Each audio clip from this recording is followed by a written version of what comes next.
got a bidet!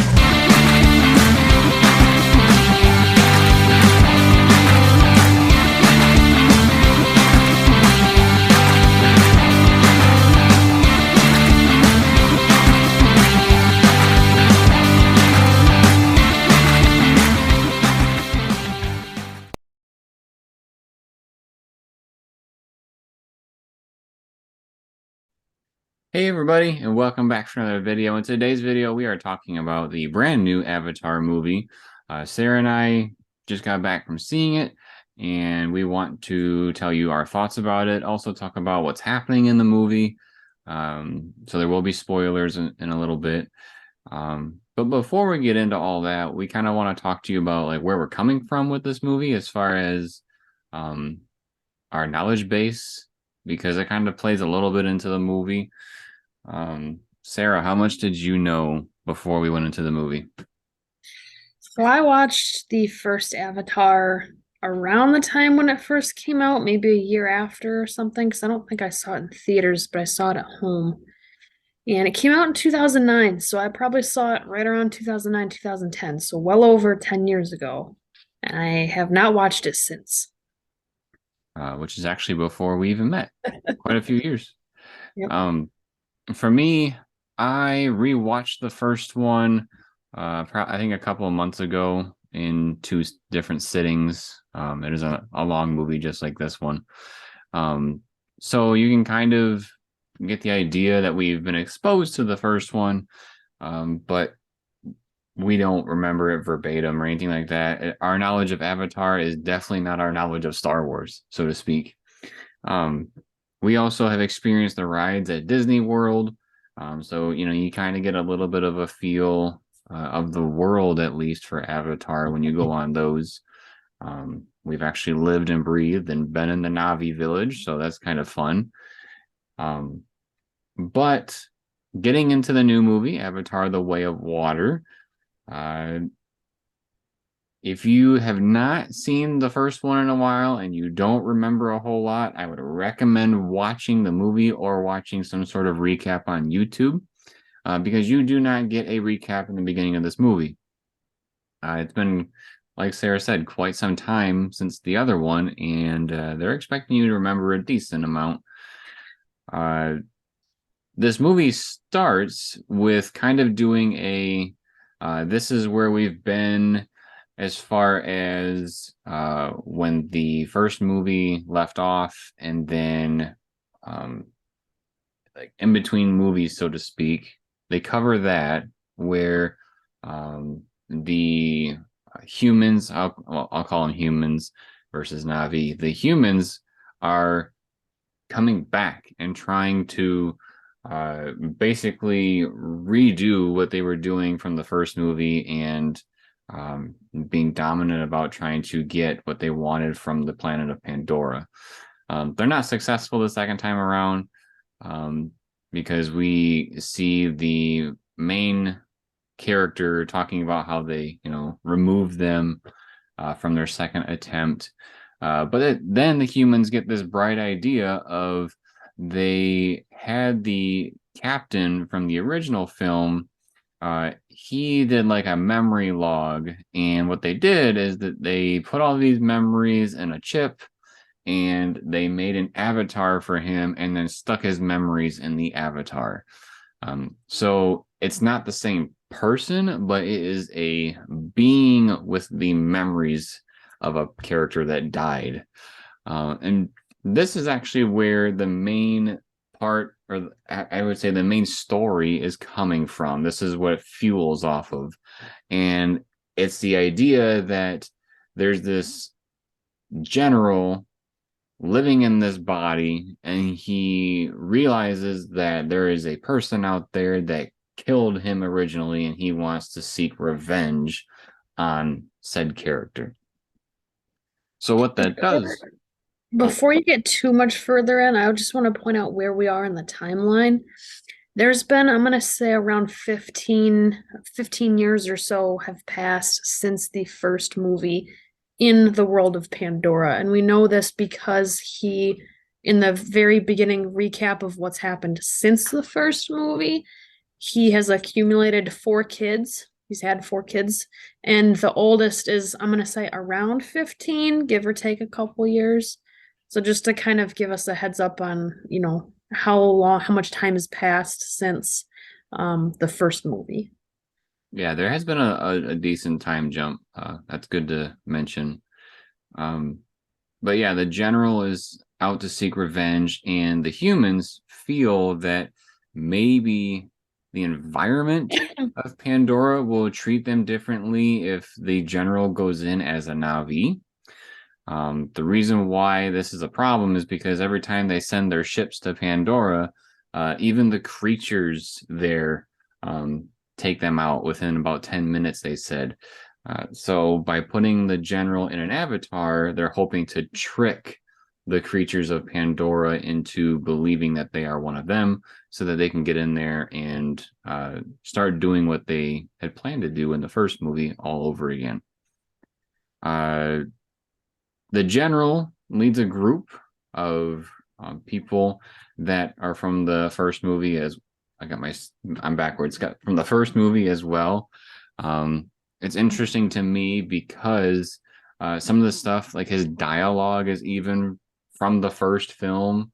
I don't remember the exact words he says, but he says something along the lines of like, "You're going to Pandora" or "Welcome to Pandora." Whatever that introduction line that he said to the group, that's from the first one as well. So we can kind of see the mirroring of that character. Let's see. So this movie is also, so that's the main plot of the film, is that this dude is trying to go and take out the guy that killed him in a previous life. So let's talk about the film as a whole. As far as we got 3+ hours of content. So how is this divvied up? What's going on? Well, if I were to, I don't know if put a label is what it is, but all I'm going to say is about 80% of this film is a National Geographic on Pandora, and the other 20% is this revenge story. There's a lot of world building, and the first hour or so is reintroducing the general, the captain dude, of course. But we also see the Na'vi people, see what they're up to. Like Sarah said, they now have kids, so we kind of see them in their natural environment there. But once the Na'vi figure out that this general is trying to track down the dude that killed him in a past life, and they're actually, the human people are trying to make an effort to come back and accomplish what they were trying to do in the first film, they decide, hey, or I should say, the guy from the Na'vi, the main character, he's like, hey, he's after me, he's after my family. Why don't we just leave, and then hopefully they'll leave you alone. There is a little bit of a back and forth there between him and his wife, because the wife is like, well, they're gonna take out the land anyways. I'm gonna jump in here for a second. The reason why he knows that he's after him and that he even exists is because his kids, the Na'vi kids, are very mischievous and like to go off to where they shouldn't be. And they have this friend named Spider, who is a human, but he's living the land with the Pandora folks, and he's very much a nature boy, walks on all fours a good handful of times and stuff, wears a loincloth just like everybody else. And he gets captured by the general.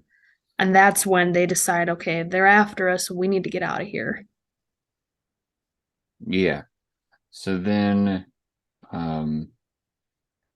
they take off and they basically leave the land of the forest. And this is where the second part of the film happens. There's 3 main sections. The first part is getting us going, and we're in the forest with the Na'vi.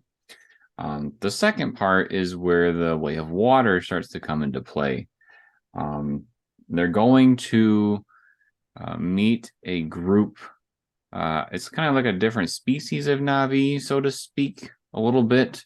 They are a little bit different skin toned. They're like a turquoise color as opposed to like a deep blue. They have more webbed arms. They have thicker tails for swimming.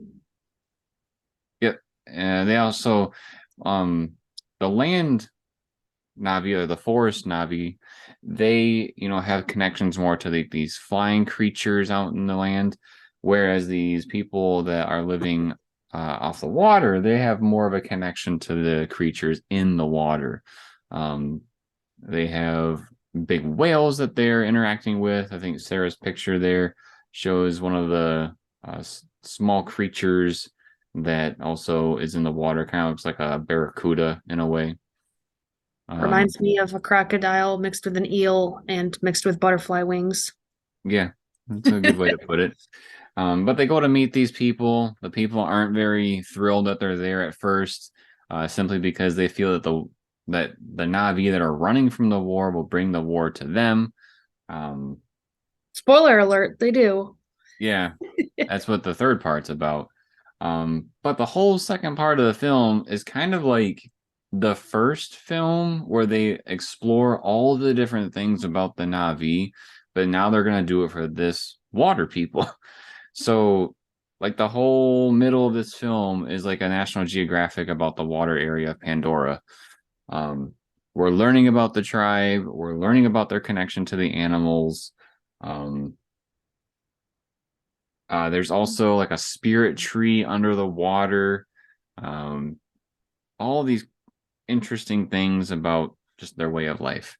I'm not going to go into super detail just because it's not humongous importance for the overall story. They probably spent a good 45 minutes just looking at things. Ooh, isn't this neat? Ooh, isn't this neat? Yeah, it was kind of like James Cameron's way of flexing his muscles with the visuals.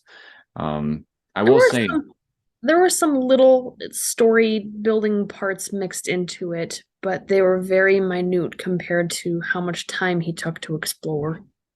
right, and like I said, that's why I'm not going to cover, all that stuff in super detail with the overview.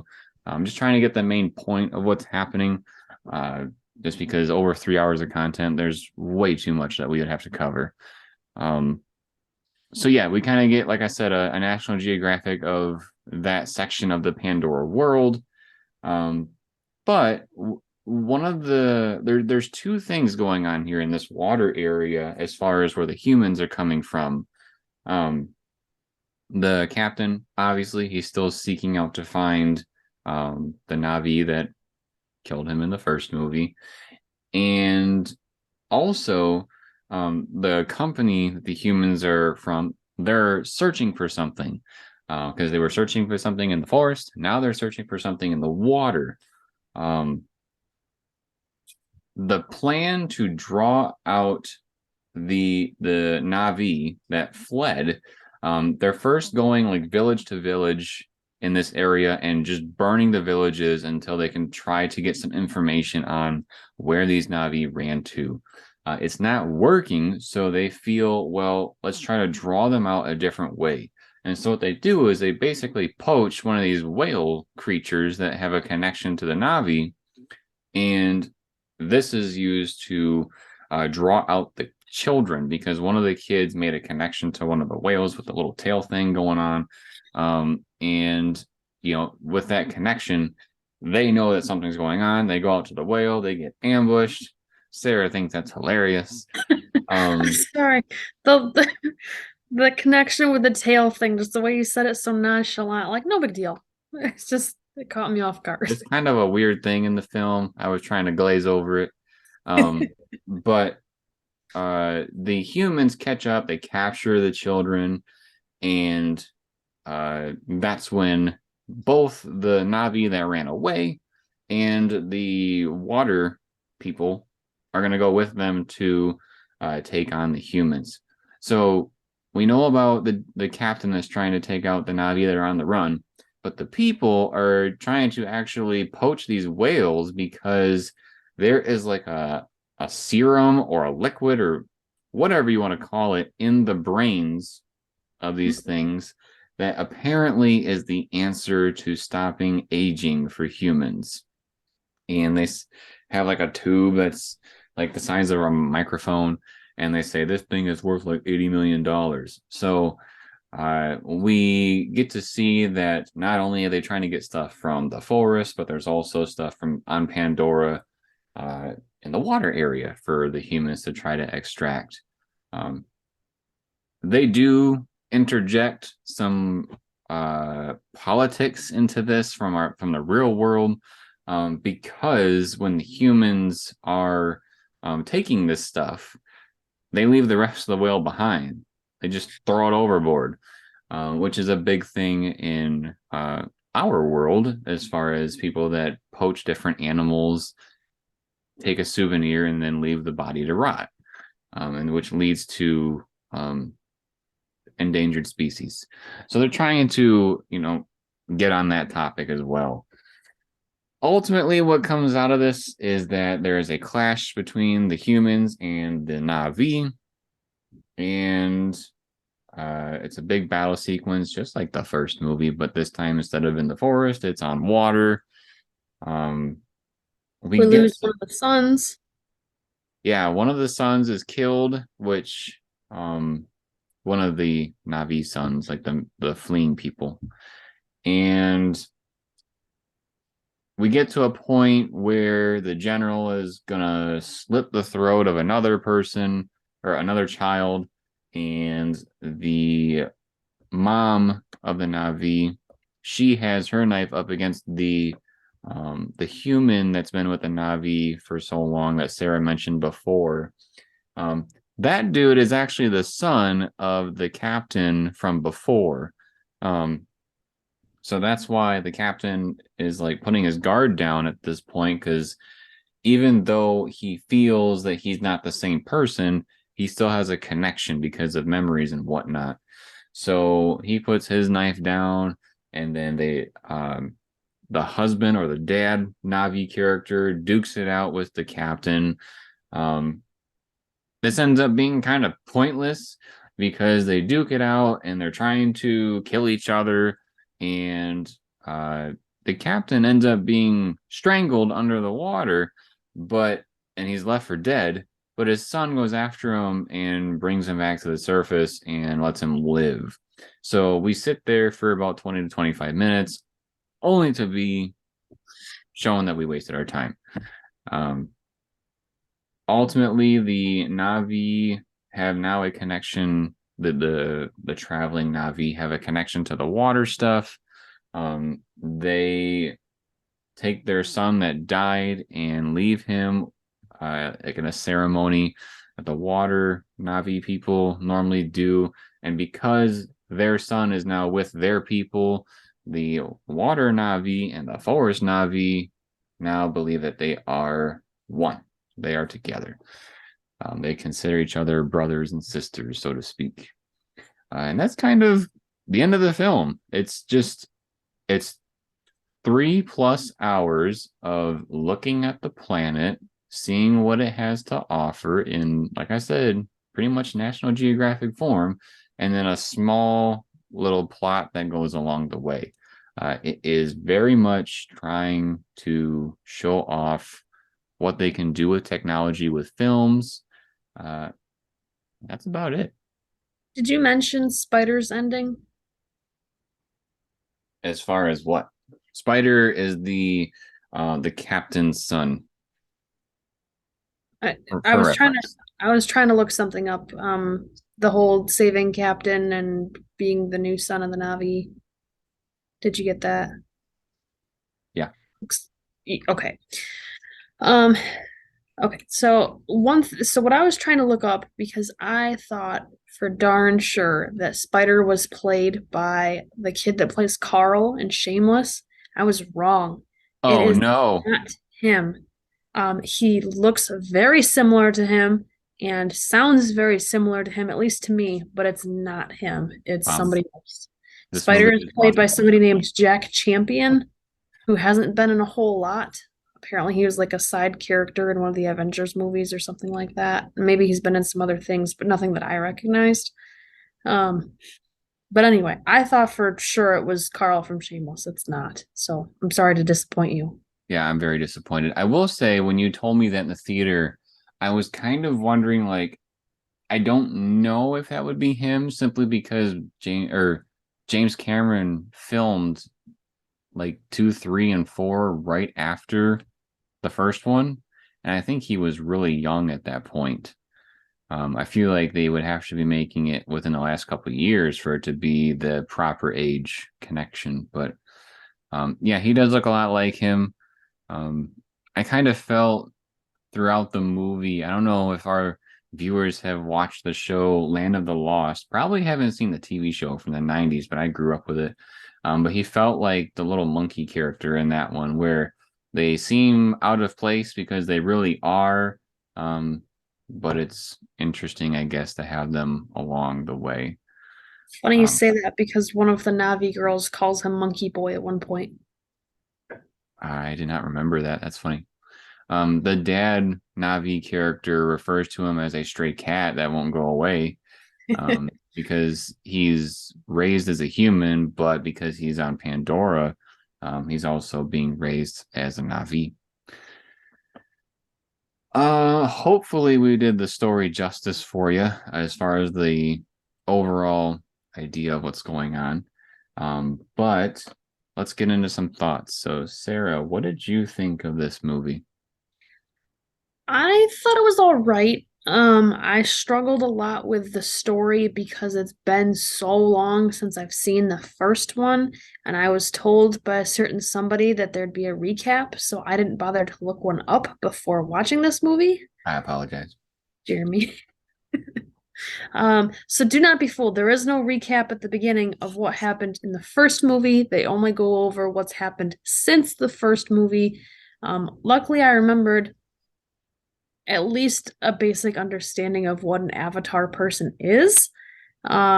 So that's some good background to have, I suppose, like knowing what their tail things do and stuff, or it's their ponytail, and how they link to creatures and whatnot. So being able to understand that, I think, helped. Um, but there was still a lot of story that just didn't make sense to me. I had no idea who that general was.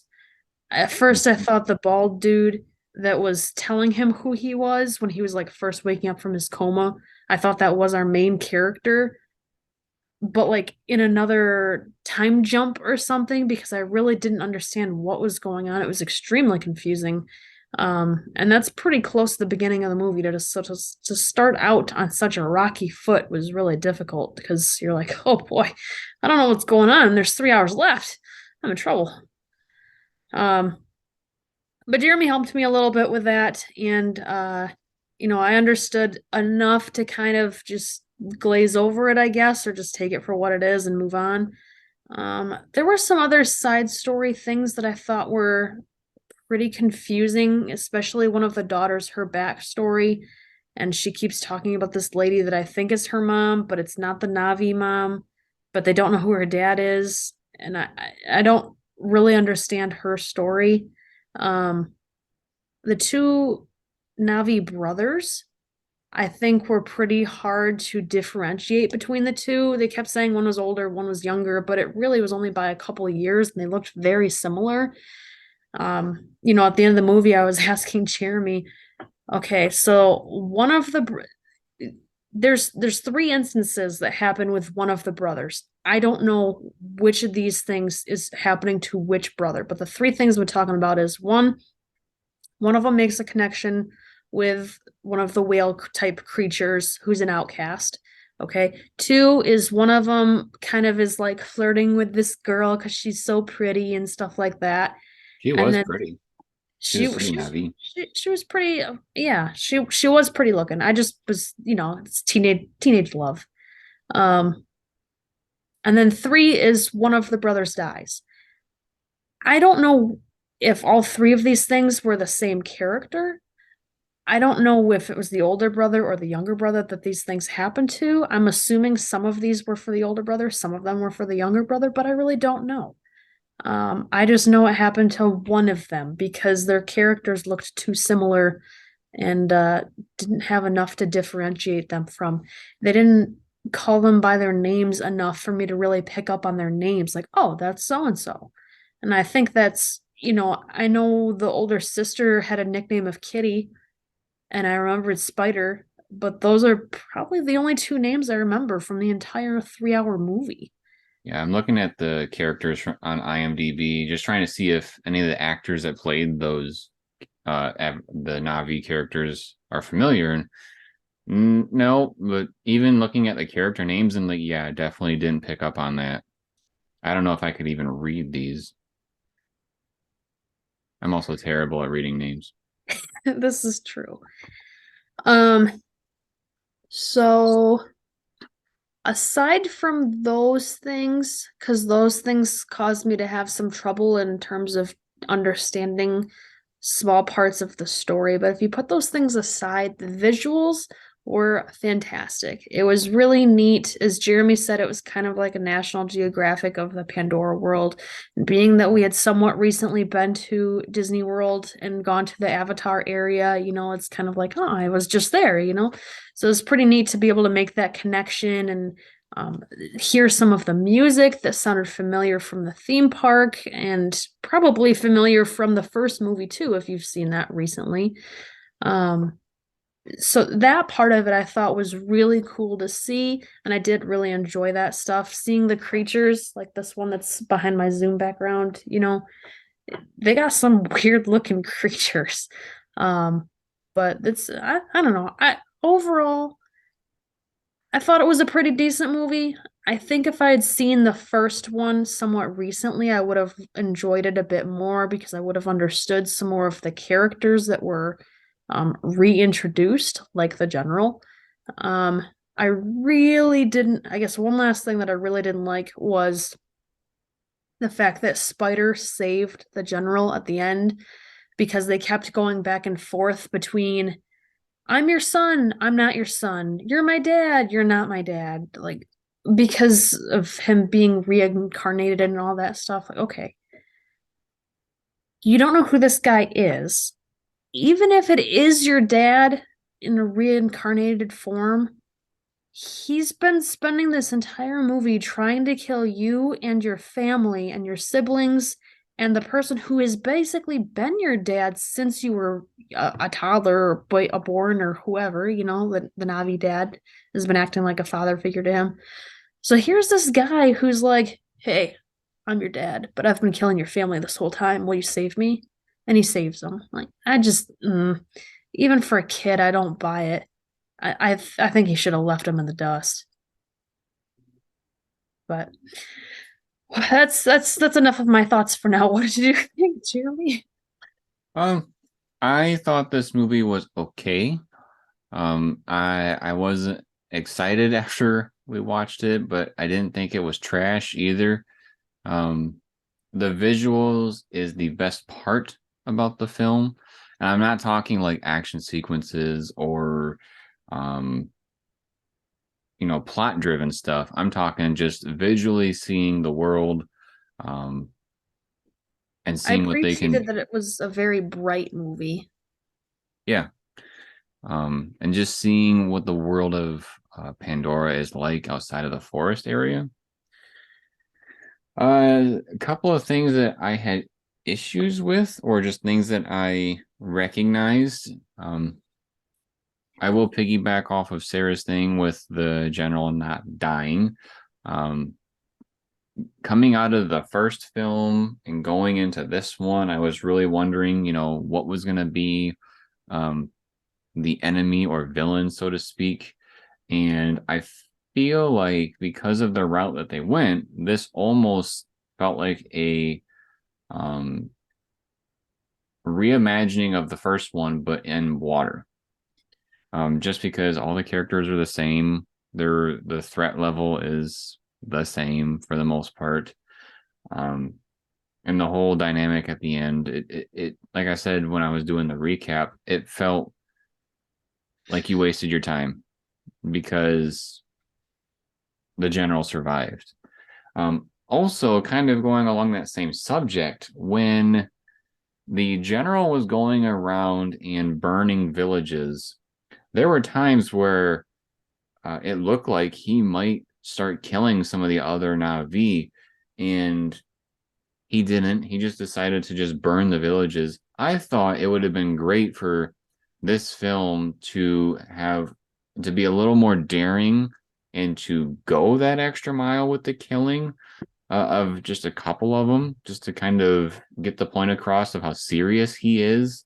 I He get did it, kill one burning. of their creatures, one of their water creatures, which is like a pet to them. He did, um, but he didn't kill any individuals. I thought that would really add to um, how menacing or much of a threat he is. Also, I just there's a couple different times in this film where the threat level is there. You know, he could kill somebody, but then he lets them get away. He just doesn't do anything about it. Um, and I think he even says to the dad Navi, like, you know what I'm capable of, you know what I can do. And it's like, well, you're not showing us what you're capable of and what you can do. And so I feel like that kind of pulled away from his character. Um, I felt like it was kind of like a dangling carrot for us in the audience. And I will say, even though this is now distributed and owned by Disney, um, they didn't hold back with language. I'm pretty sure I heard an F word somewhere in this film. Um, Definitely heard the B word. yeah, they were cussing all over the place. Some dude got his arm ripped off, and like it was not a jolly Disney film. They were definitely setting the tone of this is not going to be Disneyfied as far as content. We're going to do what we want. Um, and I feel like they kind of misstepped there with the villain. I know on this channel I'm known to be the one that really likes the villains in movies like Star Wars. I am Team Empire. In this movie, honestly, I didn't care about either side. I just was hoping to be entertained. The general didn't seem super likable in my opinion. Like his drive was generic and done before, and the Navi were just running away from him. There was nothing in this film I thought that was groundbreaking for storytelling. It was just the idea of Avatar is super well known for being stunning visually, and they accomplished that. I guess we'll just have to see what happens in the third one because he's alive. Something tells me he will be associated with the villains for the third movie, and I really don't like that. I want to see something new going on with the Navi. Maybe they'll be in the desert next film. Who knows? Um, Something tells me it's just going to be James Cameron trying to flex his muscles with a different visual style with these films, and I'm trying to curious how rival Star much of a Wars. time jump we'll have for the next one. Yeah, that I don't know. We'll see. Uh, let's There see. was there was another thing I was gonna bring up too. Um, if you want me to discuss that while you're thinking. Yeah, you can go ahead. All right.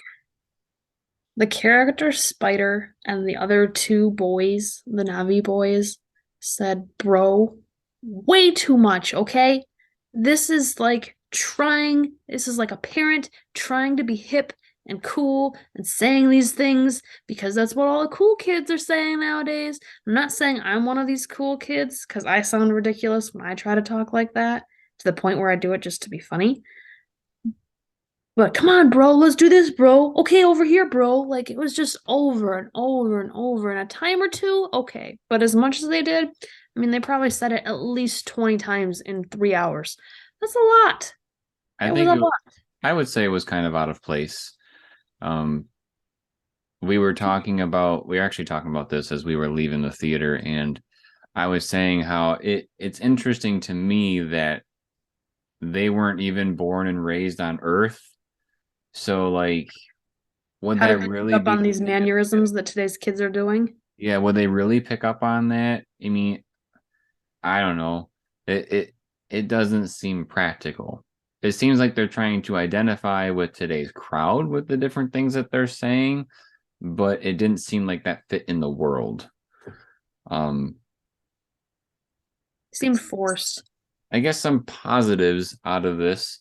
Um, One, I think James Cameron does a very good job with world building. Like Sarah said, the creatures, they look very, very unique and different and visually stunning. There's no doubts about that. It's very cool to see what he can come up with and what they can put on the screen. So I really like the diverse creatures in the film and just the land in general. Not to be mistaken with, I don't need to, see them repeatedly over and over and over for a long period of time like they did. Because I don't want that to seem like, oh, well, you like the visuals, but then you complain about, um, you know, National Geographic section of the film. That's not what I was there for. I was there for the story and not necessarily just plain visuals. So don't get those two things mixed up there. Um, I I would did say like the I visuals a liked lot too. what's that? I did like the visuals a lot too. It was one of my favorite things about the film. I would say that I'm trying to find another thing that I really liked about the film, but honestly, I think that was just about it. Just because the story wasn't the original film. I was like, okay, this is Pocahontas and Halo put together. All right. I felt like it was somewhat done before. So now that we're moving towards the second movie, what's going to be new? And really, it was only the visuals for me that seemed super new and fresh.